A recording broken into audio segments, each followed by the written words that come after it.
Сәлем достар, ұлттық бірыңғай тест ұбт барлық мектеп бітірушілердің қорқыныш деуге болады. ұбт-ны тапсырғаннан кейін сенде грантқа немесе платный оқуға мүмкіндік болады. Бірақ екеуіне де бару үшін сенде проходной балл керек. Сондықтан ұбт-дан максималды түрде жоғары балл жинауың қажет. Сен ұбт пәндерін таңдап үлгердің бе? Егер жауабың иә болса, онда керемет. Ал егер жоқ болса, мен саған кішігірім кеңес бере аламын. ұбт-да міндетті түрде 3 пән болады. Олар математика сауаттылығы, оқу сауаттылығы және Қазақстан тарихы. Және қосымша 2 таңдау пәні болады. Олар физика, математика, химия, биология, география, дүниежүзі тарихы және шығармашылық емтихан секілді.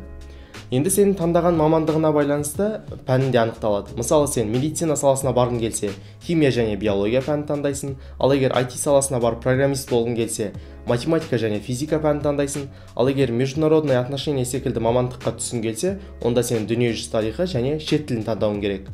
Енді кішігірім статистика. Биылғы жылы 80 мыңға жуық мектеп бітіруші бар. Бұл алдыңғы жылдармен салыстырғанда әлдеқайда көп. Демек, гранттарға таласу бәсекелестігі өте жоғары болады. Енді бір қарапайым ғана мысал, биылғы жылы тек IT саласына бөлінген гранттар саны 2468. Яғни бұдан шығатын қорытынды, сен физика және математика пәндерін таңдау арқылы грант ұтып алу шансын жоғары деуге болады.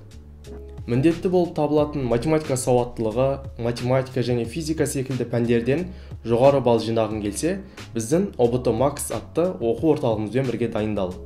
Бар болғаны 30 күннің ішінде ұбт Max мұғалімдері сізге математика сауаттылығы, физика секілді пәндерден барлық тақырыптарды түсіндіріп үлгереді.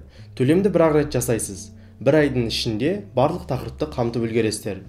Мысалы, математика сауаттылығының курс бағасы бір айға 4900 теңге, ал математика және физика пәндерінің бағалары 9900 теңге. Барлық сабақтар онлайн форматында өтеді. Сонымен қатар сізде ұбт-ға дейін видео уроктарды қайталап көруге мүмкіндігіңіз болады. Толық ақпаратты білу үшін видео астындағы сілтемеге өтіңіз. Сіздермен бірге болған Бекбаев Бағдат. Осы курста математика және математика сауаттылығы пәндерінен беретін мұғалім мен боламын. Сіздерді өз курсымда күтемін.